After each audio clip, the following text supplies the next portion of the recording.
ბონის ბარცხანის გოროდოკის დასახლებაში მცხოვრები მოსახლეობას ასმელი წყლის შეფერხებით მიწოდებასთან დაკავშირებით უკმაყოფილებას გამოთქვამს. Როგორც მათ განაცხადეს, წყლის გათიშვამ ბოლო პერიოდში სისტემატიური სახე მიიღო. წყალი უმეტესად ღამის საათებში მიეწოდება, ისიც მცირე ხნით. ადგილობრივები აცხადებენ, რომ ამასთანავე არ ხდება მათი ინფორმირება. არ გვაქვს წყალი, ძალიან გვიჭირს. ღამით მოდის, ღამით ხალხს ძინავს. დღისით მსახურობთ და წყალი არ არის. ამიტომ ძალიან გთხოვთ, რომ ეს წყალის პრობლემა თავრობამ მოაგვაროს. ხალხი ვისვენებთ ღამით.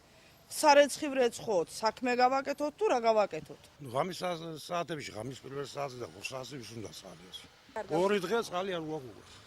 აი მაინც გაგვაფრთხილო გემანის ეს. სანამ უნდა იყოს ეს.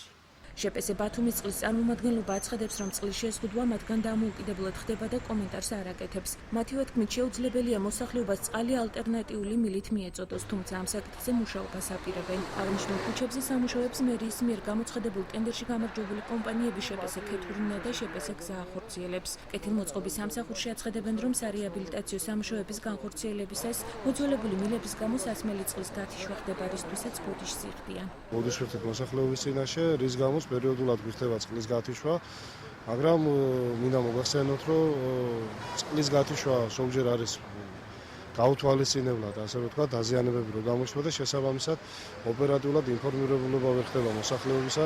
ჩვენ ვცდილობთ სამუშაოები ვაწარმოოთ ისეთი ინტენსივობით, რომ რამოდენიმე დღიანი შუალედები იყოს გათიშვებს შორის, რომ წყალი მიეწოდებოდეს მოსახლეობას, მაგრამ სამწუხაროდ ყოველთვის ვერ ხერხდება. მოსახლეობას სასმელ წყალთან დაკავშირებული პრობლემის ასწრაფოდ მოგვარების მოლოდინშია. წინააღმდეგ შემთხვევაში საპროტესტო აქციებით იმუქრება. კეთილმოწყობის სამსახურის ინფორმაციით კი აღნიშნულ უბნებში მიმდინარე სარეაბილიტაციო სამუშაოები წლის ბოლოს უნდა დასრულდეს. იმ შემთხვევაში თუ კი სამუშაოები დათქმულ ვადაში არ შესრულდეს, საჯარიმო სანქციები დაწესდება ან ხელშეკრულება გაუქმდება და კომპანიებს შავ სიაში შეიტანენ.